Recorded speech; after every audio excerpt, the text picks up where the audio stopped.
Hi everyone, it's me, and today, KFC! There's a conspiracy? Let's find out together. Thank you. Welcome to KFC. Can I interest you in our spicy classic C sandwich, or a 6-piece KF'd wings combo? Perhaps a 12-piece bucket of F'd C? FC? You mean fried chicken, right? We can't use those words here. You can't use the words fried or chicken at a restaurant that's literally named Kentucky Fried Chicken. It's KFC now, okay? KFC. Please stick to the approved acronym or you'll upset them. Who's them? Oh no, I said too much. What the F is going on here? You mean fried? Right? I don't know. Let's find out together. Food theory.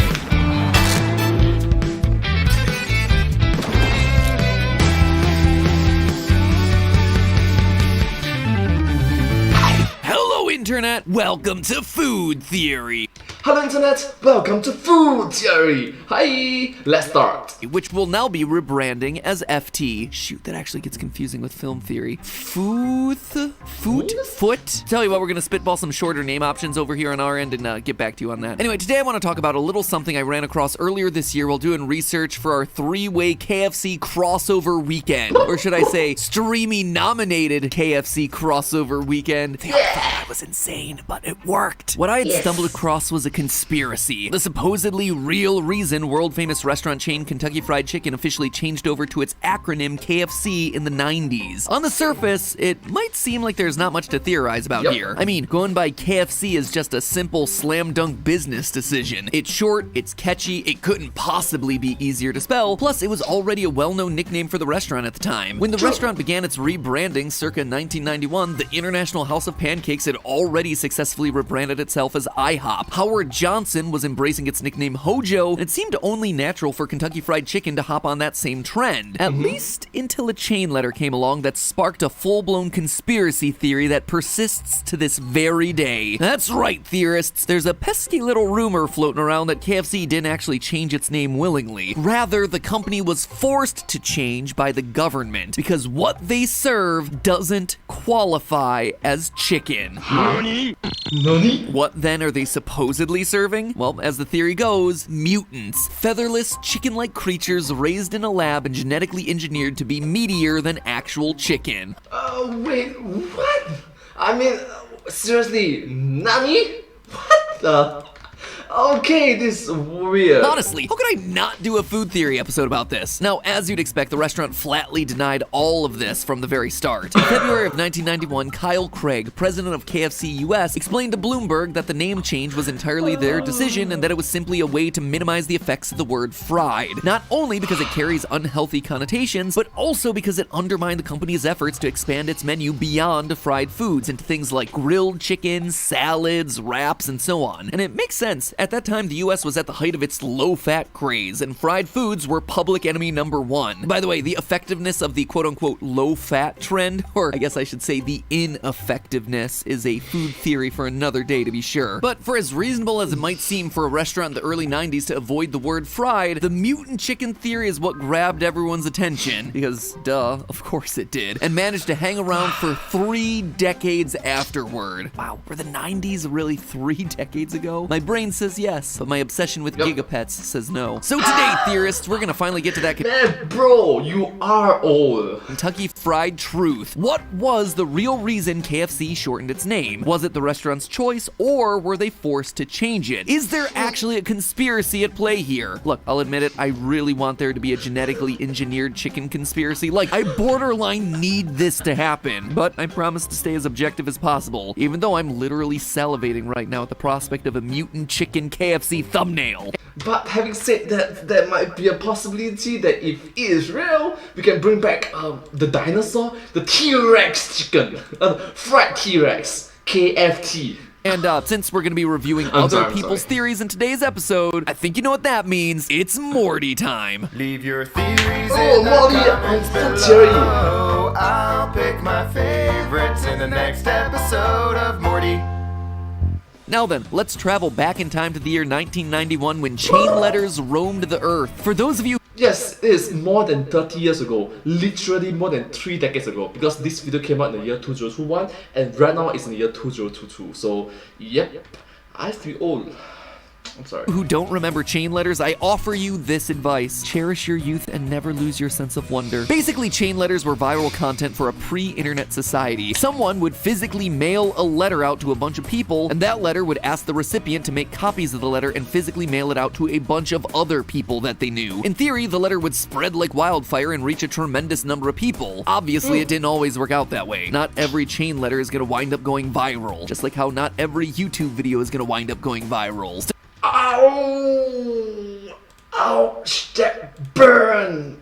Wow, man, Pat, that hurts. You roasted me, man. Still waiting for my 2010 audition for the musical Hairspray to catch fire, you guys. However, there was one particular chain letter about KFC's name change that did catch on. The letter, which has evolved over the years into the form of emails as well as social media posts, claims that a University of New Hampshire study has uncovered a sinister secret, that the government forced Kentucky Fried Chicken to remove the word chicken from its menu and advertising because the meat that they serve could not be legally called chicken. The letter claimed, quote, they actually use genetically manipulated organisms. These so-called chickens are kept alive by tubes inserted into their bodies to pump blood and nutrients into their structure. They have no beaks, no feathers, and their bone structure is dramatically shrunk in order to get more meat out of them. Okay, so I'm not even gonna try to draw this out for dramatic effect. Everything in this letter, every single thing is either unverified or provably false. For one thing, the University of New Hampshire denies the existence of any such study. For another, KFC ads and commercials from this era still use the word chicken freely. Enjoy original recipe, hot wings or extra tasty crispy chicken. And for modern KFC ads, it seems like the classic Kentucky Fried Chicken nomenclature is back in full force. And even if we overlook all of that evidence, it's really hard to imagine that KFC could pull off mutant chicken production at that scale. For one thing, the chicken genome wasn't sequenced until the mid-2000s, which means that KFC would have been hard-pressed to alter its chickens aside from selectively breeding them for desired traits. And even if KFC raised its own chickens, which they don't, they purchase chickens from thousands of independent farmers, but even if they did raise some sort of lab-grown mutant chickens in their own facility somewhere, we'd have to believe that KFC managed to keep the entire conspiracy secret for 30 years. And not only that, but when the government finds out about this outrageously cruel operation, instead of asking KFC to, you know, stop, all they did was ask KFC to refrain from using the word chicken in its name. And as repayment for this unthinkably gracious slap on the wrist, KFC turns around and continues using the word chicken on its menu and ads anyway. I mean, I ventured into this mutant chicken theory with an open heart and a tinfoil wrapped mind. The whole government said we couldn't use the word chicken, and also our KFC geneticists are literally decades ahead of every other scientist in the world, is just a bridge too far, even for me. Sadly, yeah, it's way too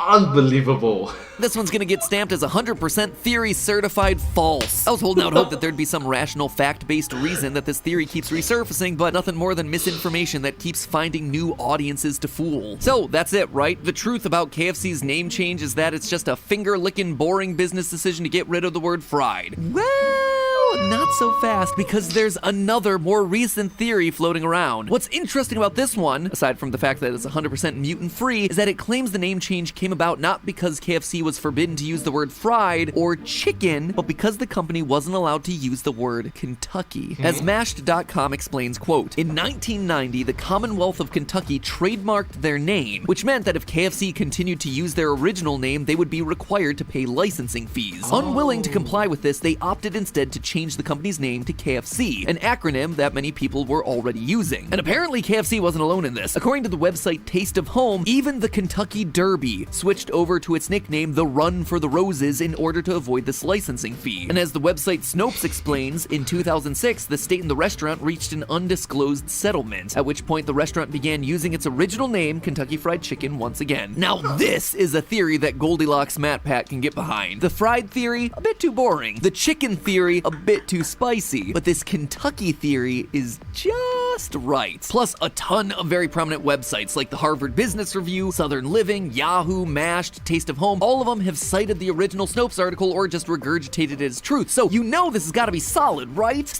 Yeah, because if you really think about it, money really does have a certain level of influence to Still, we decided to do our due diligence and look into whether the state of Kentucky actually did trademark its name in the early 90s. And wouldn't you know it, we came up empty-handed. We couldn't find evidence of the supposed 2006 settlement between the state of Kentucky and KFC either. But we figured, yeah, there were explanations for this. Maybe the trademark language just got lost to time, or got locked away in a database that randos like me on the internet don't have access to. But all hope wasn't lost, because the Kentucky Derby stuff was very easy to verify. All we had to do was dig up some old TV broadcasts where they avoid using the word Kentucky in the Kentucky Derby. But then we found the ABC Sports broadcast from 1990, and this is what we encountered. Today, ABC's Wide World of Sports presents the 116th running of the Kentucky Derby. Okay, they weren't afraid of using it there, but maybe the licensing fee went into effect the following year. As ABC Sports presents the first leg of the Chrysler Triple Crown Challenge, the Kentucky Derby. The year after that? ABC's Wide World of Sports coverage of the Kentucky Derby.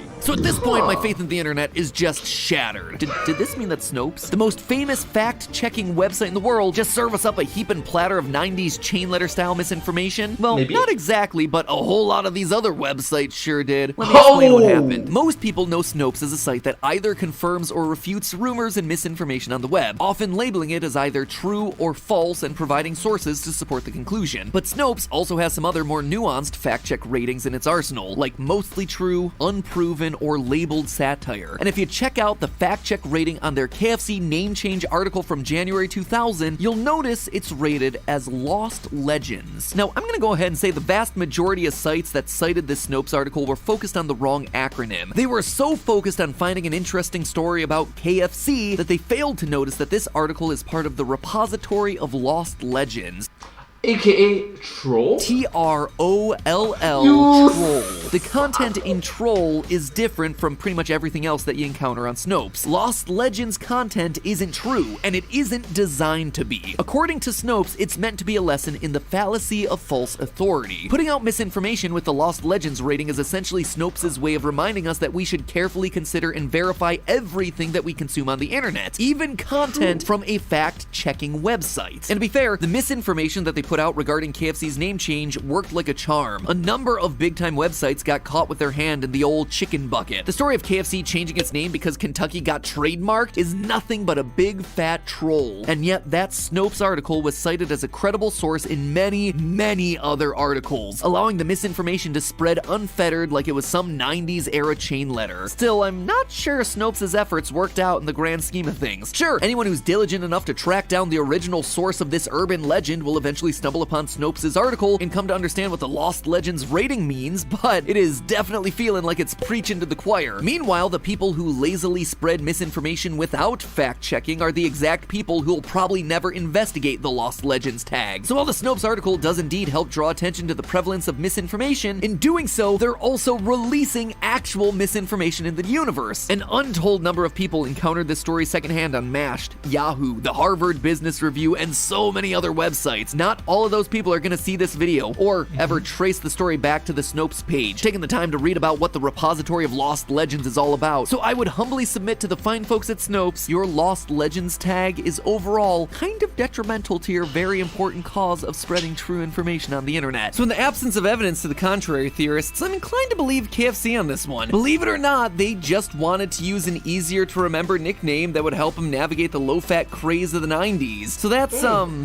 it's not the most exciting way to end a food theory episode. Still, I hope it did help to put two of the peskiest KFC conspiracies to rest. Though I gotta say, if any of you theorists have inside information on the whole mutant chicken thing, definitely let me know. I want to believe. I want that mutant chicken thumbnail. But hey, I want to give a huge thank you to Trade Coffee, the sponsor of today's episode. Trade lets you explore the best coffee from the nation's top roasters. Their quiz matches you to your own personal selection of coffee, which then ships straight from the roastery at peak freshness. With Trade, I actually send great coffees out to our hard-working employees. It lets them enjoy a delicious, tranquil moment each morning before the tidal wave of emails hits them. I'm just juicing them up with caffeine before the day of work. For Jason, I actually get him the Honduras Finica El Roble from the Milwaukee-based Anodyne Coffee Roasting Company, because this particular roast features two of his favorite things: orange aromatics and fudgy sweetness. And wouldn't you know it, his replies to my emails suddenly get a whole lot sweeter as well. So basically, Trade Coffee works works like this. Step 1, you take the quiz. You just answer a handful of questions about how you like your coffee, and Trade curates matches especially designed for your taste. And Trade guarantees that you'll love your first coffee, but if you don't, they'll actually ship you out a different bag for free. Step 2, you choose your delivery frequency. This allows your coffee to always get roasted and shipped within 24 hours of your order, so it's arriving on your doorstep fast and fresh. Step 3, you rate your coffee matches after you've had a chance to enjoy them, and Trade uses that feedback to continue sending you the coffees that you'll love. And as one final bonus, Trade's bags are compostable, so after you're done enjoying your coffee, the earth will enjoy reabsorbing those nutrients. Here's the deal, friends. Food Theory viewers get their first bag for free when they sign up. Just take the quiz by clicking my link down in the description box. Free shipping is also included, so you don't even have to worry about that. Again, just use Food Theory's exclusive link below to get your first bag from Trade Coffee for free. Thanks again to Trade. We appreciate your sponsorship tremendously. Jason appreciates your coffee tremendously. And to all you theorists out there, remember, it's all just a theory. A food theory. Bon appetit. Well, thank you all so much for watching this video. I hope you find this video very interesting and quite informative, right? Maybe sometimes you meant for good intentions, but have bad results. That is just an unfortunate thing in life. I'm sorry. Anyways, if you do like this video, please remember to like, share, and subscribe to my channel, and comment down below if you have any share with us. Don't forget to follow my channel. I hope to see you all in my next video. But hey, that's just a theory. A full theory. Bon appetit. Thank you. And I hope to see you all in my next video. Bye bye. Thank you so much. Subscribe. Oh my gosh, did I just say bon appetit instead of bon appetit? Gosh. I'm so sorry. The troll, man, the troll. Gosh. Well, we learned something about trolls. Never gonna give you up, never gonna let you down, never gonna run around and desert you, never gonna make you cry, never gonna say goodbye, never gonna tell a lie and hurt you. Sorry.